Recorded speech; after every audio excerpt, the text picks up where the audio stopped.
नमस्कार मित्रांनो, MST CET crash course मध्ये आपलं पुन्हा एकदा स्वागत। आज आपण मॅथमॅटिक्सचा एक खूप सोपा आणि खूप इंटरेस्टिंग चॅप्टर घेऊन आलेलो आहोत। क्लास 11 चा हा चॅप्टर असेल ज्याचं नाव आहे परम्युटेशन अँड कॉम्बिनेशन्स। खूप जास्त मजा येणार क्वेश्चन सॉल्व्ह करायला चॅप्टरचे, ठीक आहे। तर त्याच्या आधी आपण काय करूया, थोडासा बेसिक जो आहे या चॅप्टर मध्ये थेअरी पार्ट तो एकदा पाहून घेऊ। आपल्याला काय काय फॉर्म्युलेज वगैरे माहिती असायला पाहिजेत ते। सगळ्यात पहिले जो कन्सेप्ट याचा आहे चॅप्टरचा तो म्हणजे आहे की फॅक्टोरियल नोटेशन, ठीक आहे ना। हे जे फॅक्टोरियल नोटेशन असतं हे म्हणजे काय, याला आपण असं लिहितो एन फॅक्टोरियल असं, ठीक आहे ना, किंवा असं पण लिहितं त्याला फॅक्टोरियल मध्ये एन, ठीक आहे। हे दोन्ही पण याचा मिनिंग एकच आहे, एन फॅक्टोरियल। याचा मिनिंग म्हणजे काय सांगतो आपण की हा जो या ज्या नंबरचा आपण फॅक्टोरियल इथे लिहिलाय त्या नंबरने आपण सुरुवात करणार आहेत, त्यातून -1 करणार आहेत, मल्टिप्लाय करणार आहेत आपण या नंबरला, पुन्हा इंटू करणार आहेत, अजून एक नंबर मायनस करणार आहेत, म्हणजे आणखी एक 1 मायनस करणार आहेत। असा 1 1 मायनस मायनस करत जाऊ आपण। हे सगळे नंबर मायनस केल्यानंतर शेवटी जाऊन कुठेतरी 2 येईल, कुठेतरी 1 येईल, म्हणजे हे एन फॅक्टोरियल। एन म्हणजे एक नंबर असेल कुठला तरी नॅचरल नंबर, ठीक आहे, किंवा होल नंबर। एन आपण इथे होल नंबर सांगणार आहेत। सुरुवात आपण 0 ने करू शकतोय, ठीक आहे ना। निगेटिव्ह तर हा नंबर नसेल, म्हणजे 0 किंवा 0 पेक्षा ग्रेटर इंटिजर नंबर असेल तर त्याचा फॅक्टोरियल म्हणजे काय डिफाइन करायचंय की तो नंबर इंटू त्या नंबर मध्ये -1 करून जो नंबर येईल तो, पुन्हा -1 करून जो नंबर येईल तो, असं मल्टिप्लिकेशन आपण करत जायचं कधीपर्यंत, जोपर्यंत 1 येत नाही तोपर्यंत, म्हणजे हा असेल एन फॅक्टोरियल, ठीक आहे। फॉर एक्झाम्पल समजा असं लिहिलं आपण की 5 फॅक्टोरियल, ओके सॉरी काय झालं, हे आपण जर असं लिहिलं होतं की 5 फॅक्टोरियल, तर हा 5 फॅक्टोरियल काय असेल, 5 इंटू 4 इंटू 3 इंटू 2 इंटू 1, हा कोण असेल तर हा असेल 5 फॅक्टोरियल, ठीक आहे ना। कुठल्या पण नंबरचा फॅक्टोरियल तुम्हाला पाहिजे असेल 3 फॅक्टोरियल, तर सुरुवात आपण त्या नंबरने करणार आहेत, इंटू -1 म्हणजे 2 इंटू -1 म्हणजे 1, जोपर्यंत 1 येत नाही आपण तोपर्यंत हे नंबर्स मल्टिप्लाय करत जाणार। ही जी काही व्हॅल्यू बनेल म्हणजे हे म्हणजे असेल 3 फॅक्टोरियलची व्हॅल्यू। इथे 6 आली आहे, ठीक आहे, इथे काय येणार आहे 120 येणार आहे, ठीक आहे। या टाइप मध्ये हा फॅक्टोरियल नोटेशन असेल। याची व्हॅल्यू काढायची म्हणजेच काय करायचंय, या सगळ्या नंबर्सला मल्टिप्लाय करायचं, ठीक आहे। हा तर एकदम बेसिक कन्सेप्ट झाला चॅप्टर मधला की हे फॅक्टोरियल नोटेशन तुम्हाला माहिती असायला पाहिजे। याच्यामध्ये पण काही गोष्टी इम्पॉर्टंट आहेत की तो 0 जो असतो, आपण ज्याला 0 फॅक्टोरियल सांगतोय, की 0 फॅक्टोरियलची व्हॅल्यू 1 असेल, म्हणून की वरती इथे काय सांगितलं एकदा बघून घ्या। एन फॅक्टोरियल म्हणजेच n into n minus 1 n minus 2 असं हे मल्टिप्लिकेशन कुठपर्यंत असेल, 1 पर्यंत असेल। सेकंड पॉईंट इम्पॉर्टंट आहे की 0चा जो फॅक्टोरियल असेल तो म्हणजे 1 असेल, ठीक आहे ना। 0 फॅक्टोरियल हा 1 असेल। त्यानंतर आपण या टाइप मध्ये जर एखाद्या नंबरचा तुम्ही फॅक्टोरियल लिहिताय एन फॅक्टोरियल, तर याला मी असं पण एक्सपांड करू शकतो की एन इंटू पुढचा नंबर असेल n-1 आपला, तर इथे पण फॅक्टोरियल लिहून टाकू शकतो आपण। हे का असं होईल, एक एक्झाम्पल घेऊन आपण सॉल्व्ह करू। समजा 4चा फॅक्टोरियल तुम्ही लिहिताय, तर 4 फॅक्टोरियलची व्हॅल्यू काय आहे, 4 इंटू 3 इंटू 2 इंटू 1, हा झाला 4 फॅक्टोरियल।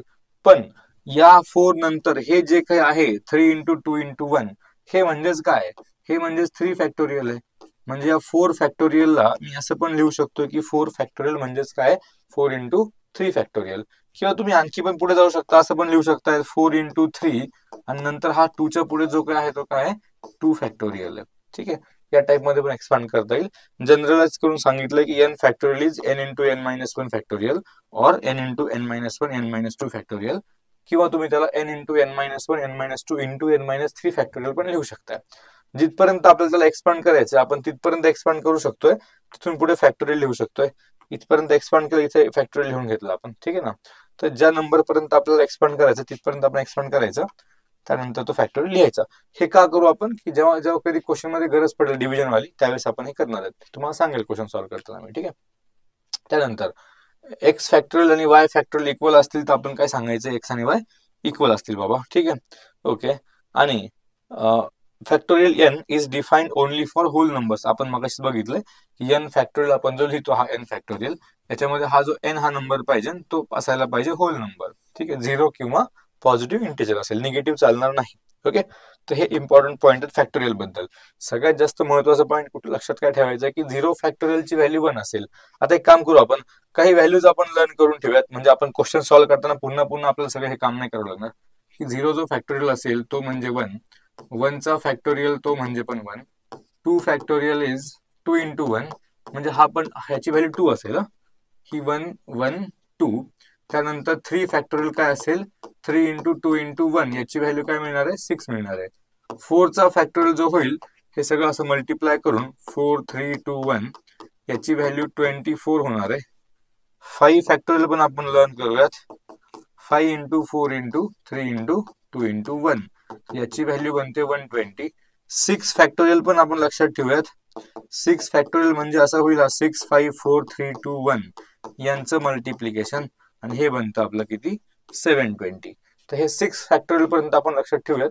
यांची जर व्हॅल्यूची गरज पडली आपल्याला तर डायरेक्ट तुम्हाला हे माहिती असायला पाहिजे याची व्हॅल्यू काय आहे ते, ठीक आहे ना. त्यावेळेस आपण प्रत्येक वेळेस ते मल्टिप्लिकेशन नाही करत बसायचंय, डायरेक्ट तुम्हाला ही व्हॅल्यू माहिती असायला पाहिजे, ठीक आहे. तर बेसिक पॉईंट आहे चॅप्टरचा. इथून पुढे चला आता नेक्स्ट जो असेल तो concept fundamental principle of counting. आता काही गोष्टी काउंट करण्यासाठी दोन टाईपचे प्रिन्सिपल आहेत आपल्याकडे, एक ऍडिशनचा प्रिन्सिपल आहे, एक मल्टिप्लिकेशनचा प्रिन्सिपल आहे. कुठला प्रिन्सिपल कधी यूज करायचा हे एकदा बघून घेऊयात. ऍडिशन प्रिन्सिपल मध्ये काय सांगितलं इथे चेक करा की टू म्युच्युअली एक्सक्लुझिव्ह ऑपरेशन्स ज्यांच्यामध्ये कॉमन काही नसेल, म्हणजे एक्सक्लुझिव्ह म्हणजे त्यांच्यामध्ये कॉमन काहीच नसतं, डिसजॉईंट इंटरसेक्शन 0 असेल, डिसजॉईंट सेट असतील, म्हणजे ते हे दोन म्युच्युअली एक्सक्लुझिव्ह ऑपरेशन जर असतील they can occur in m ways and n ways respectively. म्हणजे जो फर्स्ट ऑपरेशन आहे तो ऑपरेशन करण्यासाठी आपल्याकडे m नंबर ऑफ वेज असतील, ते ऑपरेशन करण्यासाठी, ती गोष्ट करण्यासाठी m नंबर ऑफ वेज आहेत. दुसरी जी गोष्ट आहे ती करण्यासाठी n नंबर ऑफ वेज आहेत, ठीक आहे ना. m आणि n हे दोन नंबर ऑफ वेज आहेत. आता आपल्याला काय करायचंय, then the number of ways in which either can occur, त्या दोघांपैकी एक काहीतरी गोष्ट झाली पाहिजे, यासाठी किती नंबर ऑफ वेज असतील ते फाइंड करायचे. दोन्ही झाले पाहिजे असं नाही म्हणत आता मी. एक गोष्ट आहे जी आपण m नंबर ऑफ वेजने करू शकतोय, दुसरी गोष्ट आहे जी आपण n नंबर ऑफ वेजने करू शकतोय, ठीक आहे ना. मग यांच्यापैकी एक तरी ऍटलिस्ट एक तरी गोष्ट झाली पाहिजे, यासाठी काय असेल, किती नंबर ऑफ वेज आपल्याकडे असतील तर तिथे आपण यांची ऍडिशन करणार m plus n. First operation m number of वेजने, second operation n number of वेजने. मग त्यातलं ऍटलिस्ट एक ऑपरेशन होण्यासाठी जे चान्स असतील, जे काही नंबर ऑफ वेज असतील ते काय आहेत तर m plus n number of ways आहेत. म्हणजे m वेज फर्स्ट ऑपरेशन और n ways second operation, m plus n हे त्याचा आन्सर असेल, ठीक आहे. त्यानंतर मल्टिप्लिकेशन प्रिन्सिपल मध्ये काय सांगायचंय, इथे दोन ऑपरेशन्स आहेत. One operation can be performed in m number of veg, m different ways, and another operation can performed in n different number of veg. m आणि n इथे पण आहेत. First operation m number of veg ने करतोय आपण, second operation आपण n number of veg ने करतोय. तर आता देन द टू ऑपरेशन्स, इथे दोन्ही पण ऑपरेशन्स बद्दल बोललोय आपण. इथे म्हटले होते इदर कॅन ऑकर, म्हणजे या दोघांपैकी एक तरी ऍटलीस्ट झाला पाहिजे, ही होती कंडिशन. एक तरी झाला पाहिजे म्हणजे पहिला ऑपरेशन झाला पाहिजे और सेकंड ऑपरेशन झालं पाहिजे. मग और आला म्हणजे इथे प्लस करायचं आपल्याला. इथे दोन्ही पण झाले पाहिजे अशी कंडिशन नाहीये. वरती ऍडिशनचा जो प्रिन्सिपल आहे तिथे दोन्ही पण ऑपरेशन झाले पाहिजेत अशी कंडिशन नाहीये. फर्स्ट आपण ऑपरेशन m नंबर ऑफ वेजने करू शकतोय, म्हणजे सेकंड ऑपरेशन आपण n नंबर ऑफ वेजने करू शकतोय, आणि यांच्यापैकी एक तरी ऍटलीस्ट झालं पाहिजे अशी कंडिशन आहे. तर त्या केसमध्ये आपण ऍड करणार यांना, m plus n number of ways सांगणार. सेकंड कंडिशन लक्षात घ्या की फर्स्ट ऑपरेशन आपण m नंबर ऑफ वेजने करू शकतोय, सेकंड ऑपरेशन आपण n नंबर ऑफ वेजने करू शकतोय. तर हे दोन्ही पण operations, then the two operations, हे दोन्ही पण ऑपरेशन्स टेकन टुगेदर, हे जर सोबत केले आपण तर त्यांना परफॉर्म करण्यासाठी किती नंबर ऑफ वेज आपल्याकडे असतील, तर हा पॉइंट इम्पॉर्टंट आहे. इथे m इंटू n, इथे m प्लस n होतं ते, ठीक आहे ना.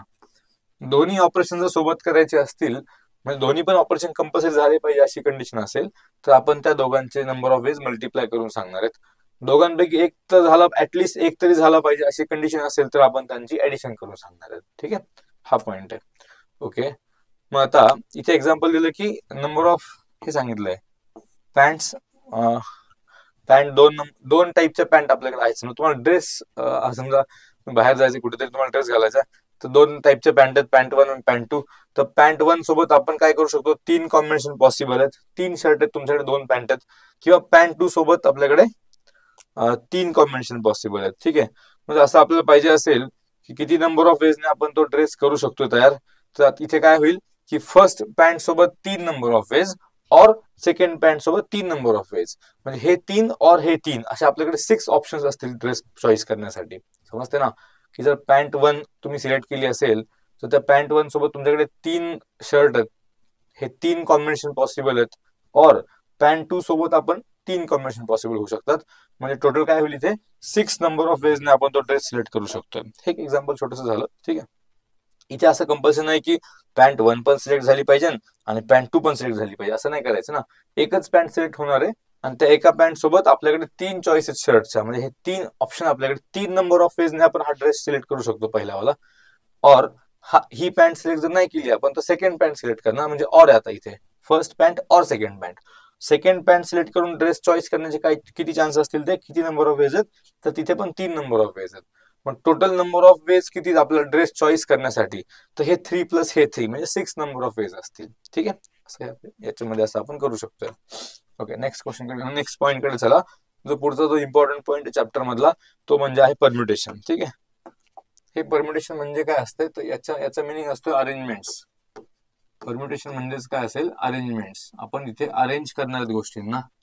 तुम्हाला ऑब्जेक्ट दिले असतील, काही लेटर्स दिले असतील, नंबर दिले असतील, काही ऑब्जेक्ट दिले असतील, त्या सगळ्यांना आपल्याला अरेंज करायचं आहे. ठीक आहे ना, अरेंजमेंट जिथे कुठे अरेंजमेंटची रिक्वायरमेंट असेल तिथे आपण परम्युटेशन यूज करायचे. ठीक आहे ना, हे असं आहे.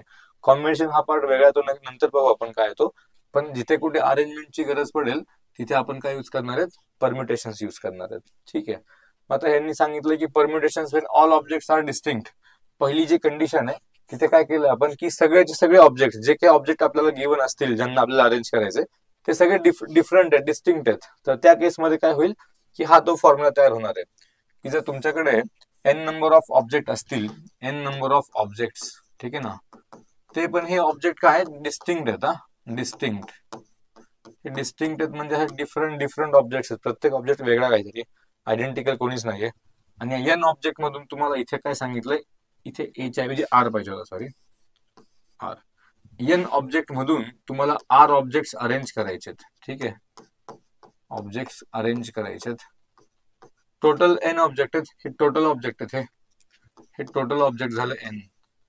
म्हणजे मी तुम्हाला n नंबर ऑफ ऑब्जेक्ट दिले आणि यांना अरेंज, याच्यातले आर ऑब्जेक्ट अरेंज करा म्हटलो, तर काय होईल, हा n म्हणजे टोटल ऑब्जेक्ट, आर म्हणजे किती ऑब्जेक्ट त्यातले अरेंज करायचे तो नंबर. यांचं जर अरेंजमेंट तुम्हाला फाइंड करायचे असतील तर आपल्याकडे फॉर्म्युला आहे NPR नावाचा, म्हणजे n ऑब्जेक्ट मधून आर ऑब्जेक्ट अरेंज करायचे. तर यांच्या अरेंजमेंट कशा बनतील, वरती n फॅक्टोरियल डिव्हिजन मध्ये n minus R bracket factorial. ठीक आहे, तर हा झाला तो परम्युटेशनचा फॉर्म्युला. ही कुठली केस आहे, बट याच्यामध्ये जे काही n ऑब्जेक्ट तुम्हाला गिव्हन आहेत टोटल, त्याच्यातले n ऑब्जेक्ट मधून कोणीच आयडेंटिकल नाहीये, सगळे ऑब्जेक्ट डिफरंट आहेत. आणि त्या सगळ्या डिफरंट ऑब्जेक्ट म्हणून आपल्याला सगळे ऑब्जेक्ट नाही अरेंज करायचे, आरच ऑब्जेक्ट अरेंज करायचे. फॉर एक्झाम्पल, तुम्हाला मी सांगितले 5 डिस्टिंक्ट बुक्स आहेत, तुमच्याकडे 5 सब्जेक्टचे 5 बुक्स आहेत आणि त्यांना अरेंज करा म्हणलोय एका शेल्फवर. तर काय होईल, की मला असं पाहिजे की 5 मधून 3च बुक अरेंज करायला सांगितले तुम्हाला. समजा सगळेचे सगळे बुक नाही अरेंज करायला सांगितले, त्या 5 मधून 3च बुक अरेंज करा म्हणून सांगितलं असेल, मग आपण काय करणार, टोटल बुक्स 5 आहेत, त्यातले अरेंज 3च करायचे. म्हणजे हा काय होईल, मग 5P3 होईल, की 5 बुक्स मधून 3च बुक अरेंज करायचे. ठीक आहे ना, तर हा फॉर्म्युला काय बनणार, वरती n फॅक्टोरियल म्हणजे 5 फॅक्टोरियल आणि खाली n मायनस आर म्हणजे 5 मायनस 3, म्हणजेच काय होईल, हा 2 फॅक्टोरियल. ठीक आहे, याचा आपण आन्सर फाइंड करणार. 5 फॅक्टोरियल 120 असतो, आपण मगाशी बघितलंय. 2 फॅक्टोरियल 2 असतोय, त्याचा आन्सर काय होईल, 60 होईल. 60 नंबर ऑफ वेजने आपण त्या 5 मधून 3 बुक्स अरेंज करू शकतोय. ठीक आहे, हे त्याचं एक छोटंसं एक्झाम्पल झालं. इथे पण सांगितलंय की जर तुमच्याकडे n डिफरंट ऑब्जेक्ट्स आहेत आणि त्यातले तुम्हाला taking r at a time, त्यातले आर ऑब्जेक्ट सोबत घेऊन त्यांना अरेंज करायचं असेल, तर हा फॉर्म्युला तयार होईल NPR, म्हणजेच काय होईल, n factorial upon n minus r factorial. इथे कंडिशन काय असेल, की हा जो आर आणि n आहे 0 पेक्षा ग्रेटर पाहिजेत, 0 किंवा 0 पेक्षा ग्रेटर पाहिजेत, आणि n हा मोठा पाहिजे आर पेक्षा. ठीक ना, इक्वल किंवा मोठा पाहिजे. ओके, इथे हे तयार झाली कंडिशन. ठीक आहे, त्यानंतर समजा असं याच्यामध्ये अशी कंडिशन आपण तयार केली की तुम्हाला n number of object given आहेत आणि सगळेचे सगळे अरेंज करा म्हटलं होता. ठीक आहे, तर हे काय होईल, NPN होईल, म्हणजे जेवढे ऑब्जेक्ट गिव्हन आहेत ते सगळेचे सगळे अरेंज करायचे, आर नाही अरेंज करायचे. आता सगळेचे सगळे अरेंज करायचे, मग हाच फॉर्म्युला यूज करायचा. इथे काय बनेल, n फॅक्टोरियल, डिव्हिजन मध्ये काय बनेल, तर n मायनस n म्हणजे 0 फॅक्टोरियल. बट आपण सुरुवातीला बघितलं 0 फॅक्टोरियल 1 असतोय, याचा आन्सर काय होणार, म्हणजेच n फॅक्टोरियल बनणार.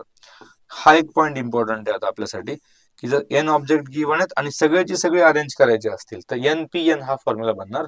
आणि NPN म्हणजेच काय होईल, तर n फॅक्टोरियल बनेल मग NPN. ठीक आहे ना, इथे आर वेगळा n वेगळा आहे, तर हा फॉर्म्युला असेल n factorial upon n minus R bracket factorial. जर n आणि r ची व्हॅल्यू सेमच आहे, म्हणजे सगळे जेवढे ऑब्जेक्ट गिव्हन आहेत तेवढे सगळे अरेंज करायचे, तर मग काय होईल, हा n फॅक्टोरियल होईल. ठीक आहे, तर हा एक पॉइंट झाला ज्याच्यामध्ये आपण सगळे ऑब्जेक्ट डिस्टिंक्ट घेतले होते. पहिली कंडिशन, सगळे जे काही ऑब्जेक्ट गिव्हन आहेत ते डिस्टिंक्ट आहेत. आता सेकंड केस मध्ये काय झालं बघूयात आपण.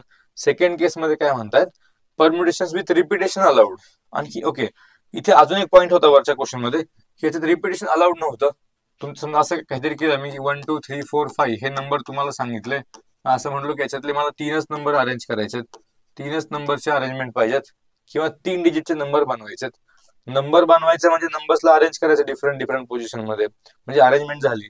मग 3 डिजिटचे नंबर जर बनवायचे असतील तर आपण काय म्हणणार, तुमच्याकडे 5 नंबर्स आहेत टोटल, त्यातले तुम्हाला अरेंज फक्त 3च करायचे आहेत. तर याचा आन्सर काय होईल, 5 फॅक्टोरियल 5 - 3 2 फॅक्टोरियल. आपण आताच फाइंड केलं होतं, ते आलं 60 आन्सर याचं. ठीक आहे. मग इथे काय झालं की आपण 3 नंबर या 5 मधून कुठले पण 3 घेऊ शकतो आणि त्यांना अरेंज करणार आहेत. त्यांचे डिफरंट डिफरंट किती अरेंजमेंट बनतील, तर 16 अरेंजमेंट बनतील, म्हणजे 16 नंबर्स बनतील. पण याच्यामध्ये आपण कोणी रिपीट नाही सांगितलेला की कुठला नंबर रिपीट घ्यायचा असं नाही होणार आहे. एकदाच डिस्टिंक्ट ऑब्जेक्ट वन टाइम घ्यायचा आहे. तर आपण हा वाला फॉर्म्युला युज करणार. त्याच्यामध्ये ऑब्जेक्ट रिपीट नाही करायचंय, एक ऑब्जेक्ट एकदाच घ्यायचं अरेंजमेंट मध्ये, डबल नाही घ्यायचं त्याला. ठीक आहे ना. तर हा फॉर्म्युला आहे. पण जर ऑब्जेक्ट रिपिटेशन अलाउड असेल ऑब्जेक्टचं, म्हणजे तो एक ऑब्जेक्ट आपण पुन्हा पुन्हा घेऊ शकतो. इथे जे सांगितलं मी की हे जे नंबर आहेत यांना रिपिटेशन अलाउड आहे, म्हणजे एकच नंबर तुम्ही 3 वेळा पण घेऊ शकता, हा 2 नंबर हा 3 वेळा घेऊ शकता. अशी काही जर कंडिशन असेल तर मग काय फॉर्म्युला त्या केसमध्ये होणार आहे, लक्ष द्या थोडंसं. इथे काय होईल आता ना, आपण एकदा त्याचा फॉर्म्युला डिराईव्ह करू कसा आला तो. समजा आपल्याकडे n नंबर ऑफ ऑब्जेक्ट आहेत, ठीक आहे ना, टोटल. त्यातले तुम्हाला r ऑब्जेक्ट अरेंज करायचे आहेत. ठीक आहे ना. आता काय होईल की समजा तुमच्याकडे rच पोझिशन आहेत. ठीक आहे. एक एक्झाम्पल घेऊ आपण, किंवा टोटल समजा हे 6 पोझिशन असं म्हटलं मी की तुमच्याकडे 8 ऑब्जेक्ट गिवन आहेत. 8 ऑब्जेक्ट पैकी 6च ऑब्जेक्ट अरेंज करायचे आहेत मला. तर काय होईल ना की जो पहिला या 6 प्लेस वरती 6 ऑब्जेक्ट अरेंज होतील आता. ठीक आहे. 8 मधून आपल्याला 6च ऑब्जेक्ट अरेंज करायचे आहेत. तर हे 6 ऑब्जेक्ट या 6 प्लेस वरती अरेंज करणार आपण. तर जी फर्स्ट पोझिशन आहे, या फर्स्ट पोझिशनला किती चॉईस आपल्याकडे आहेत तिथे नंबर सिलेक्ट करण्यासाठी? 8 चॉईस आहेत, तर इथे 8 होणार आहे. ठीक आहे ना. सेकंड पोझिशनला पण काय 8 चॉईस आहेत, कारण रिपिटेशन अलाउड आहे. आता त्या 8 मधून एक नंबर इथे येणार, तोच नंबर पुन्हा पण येऊ शकतो, म्हणजे इथे पण 8 चॉईस आहेत, इथे पण 8 चॉईस आहेत, इथे पण 8 चॉईस आहेत, इथे पण 8 चॉईस आहेत, इथे पण 8 चॉईस आहेत. आन्सर काय झाला, म्हणजे 8⁶ झाला आन्सर. 8 हा नंबर 6 टाइम्स मल्टिप्लाय केला आपण. तसं वरती काय झालं असतं जर रिपिटेशन अलाउड नाहीये. हाच एक्झाम्पल घेऊ आपण की 8 मधून तुम्हाला 6च ऑब्जेक्ट अरेंज करायचे, बट रिपिटेशन अलाउड नाहीये. ठीक आहे. मग काय होईल, इथे पहिल्या प्लेस 6 प्लेस दाखवू आपण इथे लगेच. या 6 प्लेसेस आहेत. पहिल्या प्लेस मध्ये ऑप्शन किती आहेत, 8 चॉईस आहेत आपल्याकडे. 8 चॉईस फर्स्ट प्लेस साठी आहेत. ठीक आहे ना. आता रिपिटेशन अलाउड नाही, म्हणजे तोच नंबर, जो नंबर इथे सिलेक्ट झाला असेल तो पुन्हा पुढे नाही घेता येणार. म्हणजे सेकंड प्लेस साठी किती चॉईस बाकी राहिल्या, 7, त्यानंतर 6, मग 5, मग 4 आणि मग 3. ठीक आहे. हे असं एक एक नंबर कमी होत जाणार आहे. हे मल्टिप्लिकेशन जे काय येईल त्याचा आन्सर असेल. इथे काय आन्सर असणार आहे, 8⁶ आन्सर असणार आहे. 8 हा नंबर 6 टाइम्स मल्टिप्लाय होईल. का तर प्रत्येक प्लेस साठी सगळे नंबर त्याच्यामध्ये ऑप्शन असतील, कारण रिपिटेशन आपल्याकडे अलाउड आहे. एक नंबर सिलेक्ट झाला असेल तर तोच नंबर पुन्हा पण घेऊ शकतो, पुन्हा पण घेऊ शकतो, शेवटपर्यंत आपण त्याला घेऊ शकतोय. म्हणजे प्रत्येक प्लेस साठी 8 चॉईस आहेत. तसं वरती काय असेल, एक एक नंबर या प्लेसला जो ऑब्जेक्ट सिलेक्ट झाला असेल तो पुन्हा सिलेक्ट नाही करू शकत आपण, म्हणजे या सेकंड प्लेसला एक ऑब्जेक्ट कमी झाला आता चॉईस साठी. ठीक आहे ना. तर तो प्रत्येक प्लेसला एक एक ऑब्जेक्ट कमी होत जाईल.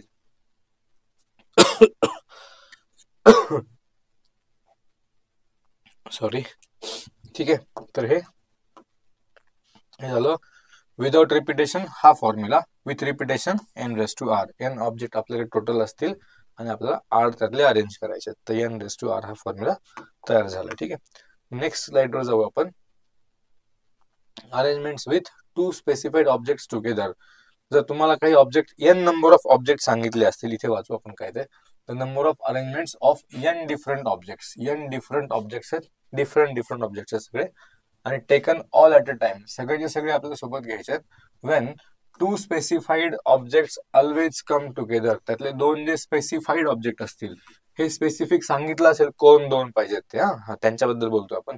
ते 2 ऑलवेज टुगेदर असतील अशी कंडिशन जर पाहिजे असेल तर आपल्याला डायरेक्ट फॉर्म्युला हा 2 × n-1 फॅक्टोरियल. ठीक आहे. किंवा ह्याला मेथड पण असते सॉल्व्ह करण्याची. आपण ते क्वेश्चन सॉल्व्ह करताना मध्ये मध्ये पाहूयात. त्या टाईपचा क्वेश्चन आला की आपण त्या वेगळ्या मेथडने पण सॉल्व्ह करू, पण हा डायरेक्ट फॉर्म्युला पण आहे. ठीक आहे. ओके. त्यानंतर काही नोट सांगितल्यात. नोट मध्ये काय बघा, NPN म्हणजे n फॅक्टोरियल मगाशी बघितलं आपण, हे तर ऑलरेडी सांगितलंच आहे. NP 0 ची व्हॅल्यू 1 बनणार, फॉर्म्युला टाकून चेक करा व्हॅल्यूज. NP1 n बनणार आहे, NPn-1 n फॅक्टोरियल असेल. ठीक आहे.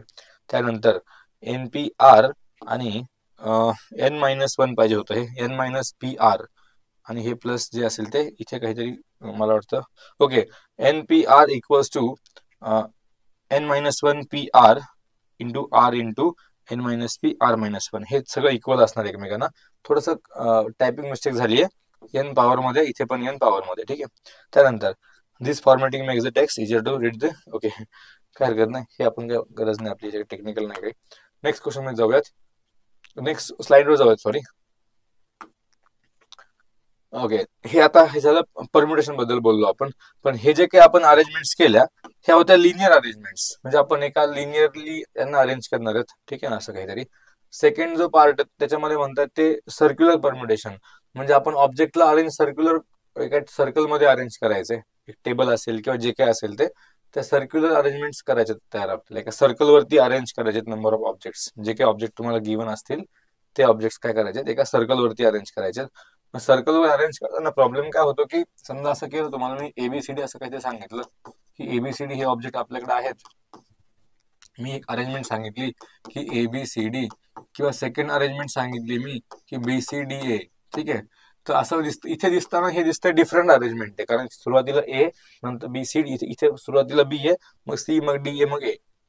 म्हणजे हे लिनियरली जर अरेंज केले आपण तर डिफरंट दिसत आहेत, बट ते सर्कलवर दिसताना काय होणार आहे, सेमच असणार ना. A नंतर B, B नंतर C, C नंतर D, D नंतर A, ही एक अरेंजमेंट झाली. आणि जर B नंतर सुरुवात B ने केली तर B नंतर C, C नंतर D, D नंतर A, A नंतर B. पण ही पण एक सेमच अरेंजमेंट, सर्कलवरती सेमच अरेंजमेंट असणार आहे ती. जसं लिनियरली डिफरंट अरेंजमेंट झाली, हा एक डिफरंट अरेंजमेंट आहे, हा एक डिफरंट अरेंजमेंट आहे. ठीक आहे ना. पोझिशन बदलली आपण की ते काय झालं, सुरुवात म्हणजे पोझिशन बदलली म्हणजे आपण सुरुवात बदलतो फक्त, तर तो वेगळा अरेंजमेंट तयार झाल्या. इथे असं होणार नाही, सुरुवात A ने केली तरी पण तीच अरेंजमेंट आहे, आपण क्लॉकवाईज चाललो असू तर. सुरुवात B ने केली तरी पण तीच अरेंजमेंट आहे, सुरुवात C ने केली तरी पण तीच अरेंजमेंट आहे. म्हणजे सर्कलमध्ये ती सेमच अरेंजमेंट राहणार आहे. ठीक आहे ना. जरी आपण सुरुवातीचा नंबर पुढे पुढे सरकलो तरी पण काय होणार, ती अरेंजमेंट सेम राहणार आहे. मग त्या केसमध्ये आपण काय करतो, सर्कलच्या केसमध्ये, की जे काही तुम्हाला n number of object given असतील, n डिफरंट ऑब्जेक्ट गिव्हन असतील, तर त्या n डिफरंट ऑब्जेक्टला सर्कलमध्ये जर तुम्हाला प्लेस करायचं असेल, अरेंज करायचं असेल, तर तो फॉर्म्युला बनतो n-1 ब्रॅकेट फॅक्टोरियल. हा का बनतो की आपण सर्कलवर एक कुठेतरी फिक्स करून घेतो, एकाला कोणी पण एक फिक्स करतो आपण, आणि मग त्याच्यापासून सुरुवात करतो आपण काउंटिंगला त्या अरेंजमेंट बनवण्यासाठी. ठीक आहे. तो रेफरन्स पॉईंट फिक्स होतो आपला एक, मग त्या पॉईंट पासूनच आपण सुरुवात करणार आहेत ते अरेंजमेंट लिहायला काय असतील त्या. त्याच्यामुळे काय होईल, हे जे कन्फ्युजन होतं की लिनियर मध्ये डिफरंट आहेत बट सर्कल मध्ये सेम आहेत, हे कन्फ्युजन क्लिअर होईल आणि ते आपण नंबर ऑफ डिफरंट अरेंजमेंट सांगू शकतो. म्हणून काय करायचं असतं, n-1 ब्रॅकेट फॅक्टोरियल हा त्याचा फॉर्म्युला, सर्कल मध्ये आपण अरेंज करत असू तर. आता याच्यामध्ये पण काय होईल की क्लॉकवाईज आणि अँटी क्लॉकवाईज या जर आपण डिस्टिंग्विश नाहीयेत सांगितलं, डिफरंट नाहीयेत क्लॉकवाईज अँटी क्लॉकवाईज, म्हणजे फॉर एक्झाम्पल तुम्ही ही एक अरेंजमेंट सांगता या 4-5 नंबरची क्लॉकवाईज वाली अरेंजमेंट, आणि एक अँटी क्लॉकवाईज वाली पण सांगितली, इकडून इकडे दाखवलं आपण, ही एक वेगळी अरेंजमेंट झाली म्हणायची, इकडून अँटी क्लॉकवाईज चालू, ही वेगळी अरेंजमेंट झाली म्हणायची. डिफरंट असतील तर हाच फॉर्म्युला आहे. Clockwise arrangement different, anti clockwise different असं असेल तर हा फॉर्म्युला. बट जर स्पेसिफिकली मेन्शन असेल की त्याच्यामध्ये क्लॉकवाईज आणि अँटी क्लॉकवाईज डिफरंट नाहीयेत, सेमच असतील, तर फॉर्म्युला काय म्हणेल मग, n-1 ब्रॅकेट फॅक्टोरियल अपॉन 2, त्याचा हाफ होईल तो. याच्यामध्ये हा जो फॉर्म्युला सांगतो आपण, याच्यामध्ये क्लॉकवाईज वाल्या काउंट केलेल्या असतात, अँटी क्लॉकवाईज वाल्या पण काउंट केलेल्या असतात, हे दोन्ही मिळून हा फॉर्म्युला बनतो. मग ते डिफरंट नसतीलच तर मग काय होणार, त्या केसमध्ये हाफ होणार, मग त्या केसमध्ये n-1 फॅक्टोरियल अपॉन 2 होणार आहे. पण हे कधी, जेव्हा तुम्हाला सगळेचे सगळे ऑब्जेक्ट डिस्टिंक्ट असतील तर. आता याच्यामध्ये जर असं काही झालं की काही ऑब्जेक्ट अलाइक आहेत, म्हणजे काही ऑब्जेक्ट सेम आहेत, आयडेंटिकल आहेत, मग त्या केसमध्ये काय करायचं, n-1 factorial upon p factorial. जेवढे काही ऑब्जेक्ट आयडेंटिकल आहेत, p ऑब्जेक्ट आयडेंटिकल सांगितले, p ऑब्जेक्ट काय असतील, एका सेम टाइपचे आहेत किंवा आयडेंटिकल सेम आहेत ते ऑब्जेक्ट, पण त्यांच्या अरेंजमेंट करताना आपण काय करायचं, टोटल अरेंजमेंट डिवाइडेड बाय तो जो p नंबर आहे, जितक्या टाइम्स आयडेंटिकल ऑब्जेक्ट आपल्याकडे आहेत त्या नंबरचा फॅक्टोरियल डिवाइड करायचा. ओके, तिकडे जो फॉर्म्युला आपण मागाशी बघितला होता NPR वाला, याच्यामध्ये पण तेच असतंय, समजा तुमच्याकडे एन ऑब्जेक्ट 8 ऑब्जेक्ट दिले, असं सांगितलं की तुमच्याकडे 8 ऑब्जेक्ट आहेत, त्याच्यामध्ये एक एक ऑब्जेक्ट आहे जो समजा एम ऑब्जेक्ट आहे, तो दोनदा रिपीट झालाय, एन ऑब्जेक्ट आहे तो तीनदा रिपीट झालाय, ठीक आहे ना. हे झाले 5 आणि 3 अजून वेगळे डिफरंट ऑब्जेक्ट आहेत, यांचे तुम्हाला अरेंजमेंट्स करायच्यात. तर आपण एन ऑब्जेक्टला कसं अरेंज करणार, सगळे सगळे घेऊन अरेंज केलं तर एन पी एन म्हणजे एन फॅक्टोरियल, 8 फॅक्टोरियल अरेंज होतील ते. बट त्याच्यामध्ये आपण काय करायचं, हा जर नंबर 2 वेळा रिपीट झाला एम हा नंबर, तर 2 चा फॅक्टोरियल डिव्हिजन मध्ये जाणार, आणि एन हा नंबर 3 वेळा रिपीट झालाय म्हणजे याचं पण 3 फॅक्टोरियल डिव्हिजन मध्ये येणार, यांच्यामध्ये मल्टिप्लिकेशन असेल. जे जो ऑब्जेक्ट जितक्या वेळा रिपीट झालाय त्या रिपीट झालेल्या नंबरचा फॅक्टोरियल आपण डिव्हिजन मध्ये मल्टिप्लाय करत जाणार आहेत. एम हा नंबर जर दोनदा मल्टिप्लाय झाला असेल तर इथे एम एन फॅक्टोरियल 2 फॅक्टोरियल असेल. एन हा नंबर 3 वेळा रिपीट झालाय तर इथे 3 फॅक्टोरियल येईल आपोआपच, ठीक आहे. जो नंबर जितक्या वेळा रिपीट झाला असेल त्या नंबरचा फॅक्टोरियल डिव्हिजन मध्ये मल्टिप्लाय करत राहायचं आहे. इथे पण तोच कन्सेप्ट असतो, इथे पण तोच कन्सेप्ट आहे. जर p number of object identical असतील तर आपण टोटल अरेंजमेंट लिहिणार एन सर्कल मध्ये आपण आता, तर n minus 1 bracket factorial, division मध्ये कोण असेल तर हा पी फॅक्टोरियल असेल, ठीक आहे. कारण तो पी टाइम्स रिपीट झालेत नंबर आपल्याकडे, तितके टाइम्स आयडेंटिकल नंबर आहेत, ठीक आहे. हे झालं सगळं. सगळे ऑब्जेक्ट अरेंज करायचे असतील तर, मग जर असं असेल की एन ऑब्जेक्ट दिलेत बट त्यातले तुम्हाला आरच अरेंज करायचे, सगळे नाही अरेंज करायचे आता, ठीक आहे ना. तर त्या केसमध्ये काय होईल, जर क्लॉकवाईज अँटी क्लॉकवाईज डिफरंट आहेत बट तुम्हाला एन मधून आरच ऑब्जेक्ट अरेंज करायचे, तर फॉर्म्युला हाच एनपीआर, पण डिव्हिजन मध्ये काय येईल, आर येईल, ठीक आहे. तर हा सर्कल मध्ये एक नवीन फॉर्म्युला तयार झाला अजून, की आता सगळे ऑब्जेक्ट नाही अरेंज करायचे, आता त्या एन मधून तुम्हाला फक्त आरच ऑब्जेक्ट अरेंज करायचे, तर तिथे काय होईल, एनपीआर अपॉन आर. जर क्लॉकवाईज अँटी क्लॉकवाईज डिफरंट नसेल, म्हणजे सेम असतील क्लॉकवाईज अँटी क्लॉकवाईज, तर इथे पण हाफ करावं लागेल. मग त्या केसमध्ये तुम्ही हाफ वाला फॉर्म्युला युज करायचा, याला फक्त हाफने मल्टिप्लाय होईल, मग हा जो फॉर्म्युला बनेल तो म्हणजे कोण आहे, मग त्याच्यामध्ये क्लॉकवाईज अँटी क्लॉकवाईज डिफरंट नाहीये, ठीक आहे. हा फॉर्म्युला तयार होणार, ठीक. चलो, हे दोन्ही केसमध्ये ते गोष्ट थोडीशी सेमच असणार आहे. हे झालं सगळं परम्युटेशन बद्दल. आपण काय करतोय ना, आपण फॉर्म्युलेज फक्त एक क्विकली रिव्हिजन करतोय फॉर्म्युलाची, काय काय फॉर्म्युला तुम्हाला माहिती पाहिजेत, काय काय कन्सेप्ट माहिती पाहिजे, हे खूप फास्ट मी रिवाइज करून घेतोय. त्यानंतर आपण थोडे पीवायक्यू सॉल्व्ह करणार, हे सगळं झाल्यानंतर. आता कॉम्बिनेशन म्हणजे काय, तर कॉम्बिनेशन मध्ये काय करतो आपण, कॉम्बिनेशन म्हणजे आपण हे यूज कधी करायचं हे इम्पॉर्टंट आहे. ज्या ज्या वेळेला तुम्हाला असं असेल ना की तुम्हाला सिलेक्शन करायचंय ऑब्जेक्टचं, अरेंजमेंट नाही करायचं, आता सिलेक्शन करायचंय. समजा तुम्ही क्लासमध्ये गेलात एका क्लासरूम मध्ये आणि तुम्हाला क्रिकेटची टीम बनवायची क्लासरूम मधून, तर तुम्ही तिथे काय करणार, तिथे अरेंजमेंट नाही करणार लोकांचे आपण, की पहिला कोण दुसरा कोण तिसरा कोण, असं अरेंज नाही करायचं 11 लोकांना. आपल्याला क्रिकेटची टीम बनवायची म्हणजे त्या क्लासरूम मध्ये जेवढे काही मुलं असतील त्यातून तुम्हाला सिलेक्शन करायचे, फक्त 11 लोकांचं 11 लोकांचं सिलेक्शन करायचंय. फॉर एक्झाम्पल समजा क्लासमध्ये 50 लोक आहेत, 50 म्हणून 11 सिलेक्ट करायचे, त्यांना अरेंज नाही करायचं कोण 1 नंबर कोण 2 नंबर, ते नंबर नाही पाहिजे आपल्याला, त्यांचे अरेंजमेंट्स नाही पाहिजे आपल्याला. आपल्याला काय पाहिजे नंतर, त्यांचं फक्त सिलेक्शन पाहिजे, फक्त की तुमच्याकडे 50 स्टुडंट्स आहेत, त्या 50 मधून तुम्हाला 11 सिलेक्ट करायचे. तर सिलेक्शन ज्या केसमध्ये असेल तिथे आपण काय यूज करणार आहेत, कॉम्बिनेशन यूज करणार आहे. जिथे कुठे सिलेक्शन करायचे फक्त फक्त सिलेक्शन आहे, अरेंजमेंट नाही, लक्षात ठेवा, अरेंजमेंट्स करायच्या नाहीयेत, फक्त सिलेक्शन करायचे, त्या केसमध्ये काय यूज करणार आपण, कॉम्बिनेशन. जिथे तुम्हाला अरेंजमेंट्स करायचे ऑब्जेक्टच्या, त्या केसमध्ये काय करणार तुम्ही, यूज परम्युटेशन, ठीक आहे. ओके, मग हे समजा तुम्हाला असं दिलं आता की तुमच्याकडे एन डिफरंट ऑब्जेक्ट आहेत आणि एन ऑब्जेक्ट मधून तुम्हाला आर ऑब्जेक्ट अरेंज करायचे, तर आपण त्याला एन सी आर लिहिणार. जसं मगाशी आपण सांगितलं की एन टोटल ऑब्जेक्ट आहेत, त्यातले मला आर ऑब्जेक्ट अरेंज करायचे असतील तर त्याला मी एन पी आर लिहिला. आता काय करायचंय, टोटल एन ऑब्जेक्ट आहेत त्यातले आर ऑब्जेक्ट सिलेक्ट करायचे, तर आपण त्याला काय लिहिणार आहेत, एन सी आर. आणि हा फॉर्म्युला काय असेल तर एन फॅक्टोरियल अपॉन, इथे पण एन मायनस आर फॅक्टोरियल असणार आहे, बट इथे एक एक्स्ट्रा आर फॅक्टोरियल पण असेल, r factorial into n minus R bracket factorial. तर हा जो काही फॉर्म्युला झाला तयार, तो झाला एन ऑब्जेक्ट तुम्हाला गिव्हन आहेत, त्या एन ऑब्जेक्ट मधून आपल्याला आर ऑब्जेक्ट सिलेक्ट करायचे असतील तर काय फॉर्म्युला होईल, n factorial upon R factorial into n minus R bracket factorial, ठीक आहे. हा त्याचा जो फॉर्म्युला झाला. आता इथे काय झालं ना बघा, हा जर आर फॅक्टोरियल सेपरेट केला आपण बाजूला, 1 अपॉन आर फॅक्टोरियल, तर इथे राहतो एन फॅक्टोरियल डिव्हिजन मध्ये N minus R bracket factorial. पण हा म्हणजेच कोण असतो रे, हा म्हणजे असतो परम्युटेशनचा formula, 1 upon R factorial into हे काय झालं, हे तर एन पी आर झालं. म्हणजेच काय सांगणार आता आपण, एन सी आर म्हणजेच काय आहे,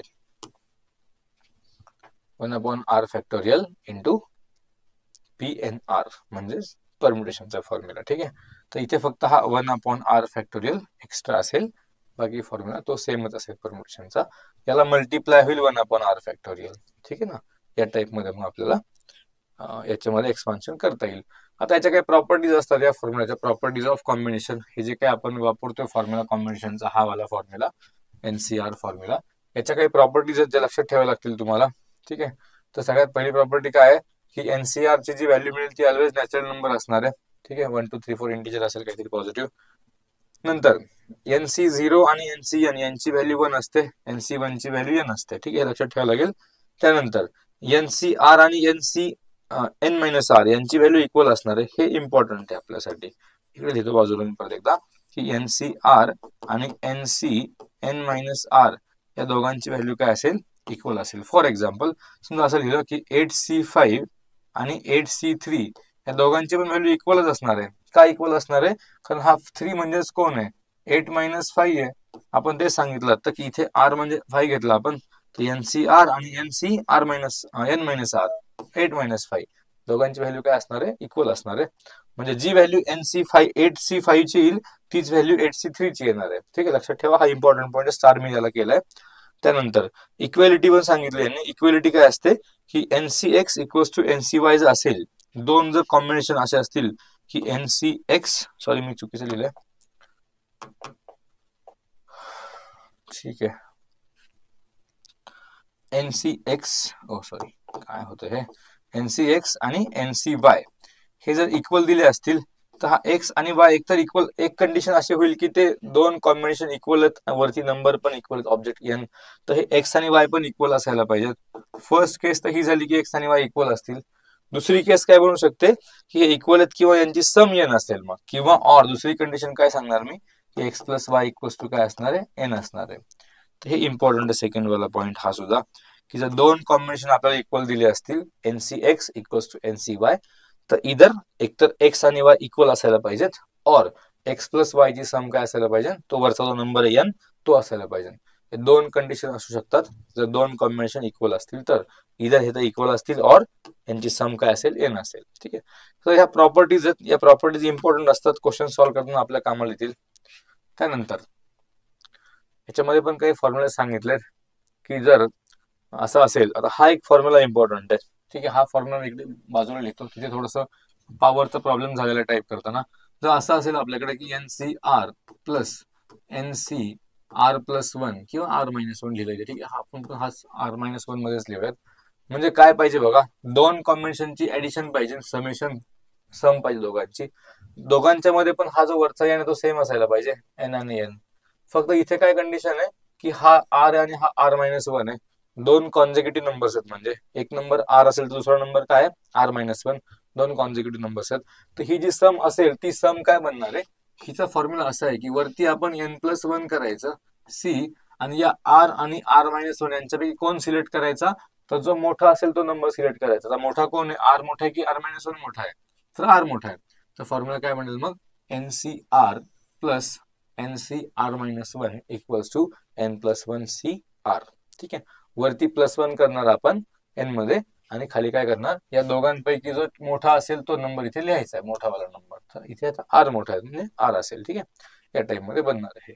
ओके. त्यानंतर सिलेक्शन फॉर्म्युला एक इम्पॉर्टंट आहे. Number of ways to select 1 or more objects. 1 or more म्हणजे ऍटलिस्ट 1 तरी सिलेक्ट झालाच पाहिजे. जर तुम्हाला असं दिलं असेल की तुमच्याकडे N नंबर ऑफ ऑब्जेक्ट आहेत आणि N मधून तुम्हाला ऍटलिस्ट 1 सिलेक्ट करायचं आहे, फक्त एकच कंडिशन नाही पाहिजे की एक पण सिलेक्ट होणार, झिरो सिलेक्शन ही कंडिशन सोडून म्हणजे ऍटलिस्ट 1 सिलेक्शन झालं पाहिजे.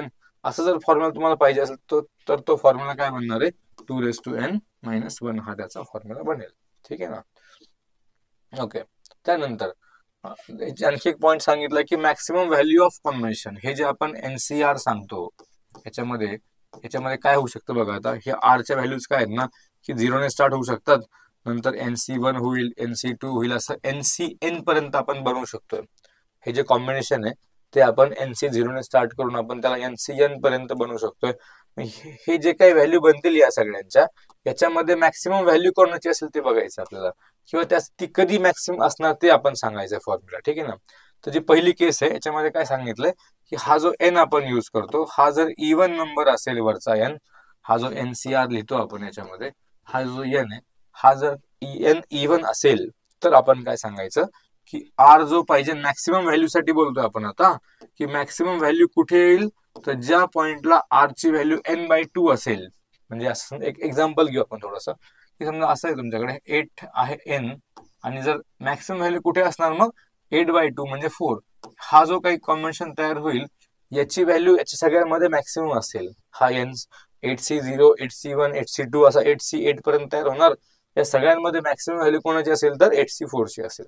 ठीक आहे, कारण फॉर्म्युला काय आपल्याकडे एन जर इवन असेल तर आर काय घ्यायला पाहिजे आपण, आर n/2 घ्यायला पाहिजे तर तो मॅक्सिमम व्हॅल्यू देतो. ठीक आहे, त्यानंतर एन जर का ऑड असेल, तो एन जो सांगतोय आपण हा जर ऑड नंबर असेल एन, तर आर ची व्हॅल्यू काय पाहिजे n-1 डिवाइड बाय 2 पाहिजे किंवा n+1 डिवाइडेड बाय 2 पाहिजे. फॉर एक्झाम्पल असं केलं तर 7 घेतला आपण, 7C याची मॅक्सिमम व्हॅल्यू कुठे असणार, आता n म्हणजे 7 आहे ऑड नंबर आहे, एक तर 7-1 6, 6/2 म्हणजे 3, इथे ती व्हॅल्यू मॅक्सिमम मिळणार आपल्याला. और 7+1 8, 8/2 म्हणजे 4, तर हे 7C4 ला इक्वल व्हॅल्यू भेटणार. हे दोन्ही व्हॅल्यू इक्वल असतील आणि याच व्हॅल्यू काय असतील मॅक्सिमम असतील. ठीक आहे ना, ते जे काही 7 सोबत जे काही कॉम्बिनेशन तयार होतील त्या सगळ्यांमध्ये मॅक्सिमम व्हॅल्यू कोणाची असणार, एक तर 7C3 ची असणार किंवा 7C4 ची असणार. पण या दोन्ही व्हॅल्यू इक्वल असणार आहेत आणि हीच व्हॅल्यू काय असेल मॅक्सिमम असेल. ठीक आहे, म्हणजे ऑड नंबर असतील तर आपण काय करायचंय, आर ची व्हॅल्यू n-1/2 घ्यायची आहे किंवा n+1/2 दोघांपैकी कुठली पण एक घ्या. आणि जर इवन असेल तर आपण आर काय घेणार आहेत n/2 घेणार आहेत. ठीक आहे, तर हा मॅक्सिमम व्हॅल्यूचा फॉर्म्युला की ती कॉम्बिनेशन जे असतात त्यांची मॅक्सिमम व्हॅल्यू कुठे भेटेल आपल्याला ते. ठीक आहे, त्या टाइपमध्ये. ओके ठीक आहे, तर हे काय झालं, हा झाला सगळा थेअरी पार्ट. ठीक आहे ना, या चॅप्टर मध्ये काय काय थेरिटिकल गोष्टी आहेत हे आपण बघितलं. आपल्या सीईटी साठी खूप छोटा चॅप्टर आहे हा, याच्यापेक्षा खूप जास्त वेगळं काही लागणार नाही. जे काही किरकोळ गोष्टी अजून लागतील आपण प्रॉब्लेम मध्ये काही काय मेथडने सॉल्व्ह करायचे क्वेश्चन्स, वेगवेगळ्या टाईपचे क्वेश्चन कसे करायचे आपण ते क्वेश्चन सॉल्व्ह करताना पाहूयात. बट फॉर्म्युला जे लागतील ते आपल्याला हेच फॉर्म्युला लागणार आहे. ठीक आहे ना, याच्यानंतरच्या पार्टमध्ये आपण काय करणार आहेत, काही प्रिव्हियस इयर क्वेश्चन सॉल्व्ह करायला सुरुवात करणार आहे. ठीक आहे, थँक्यू.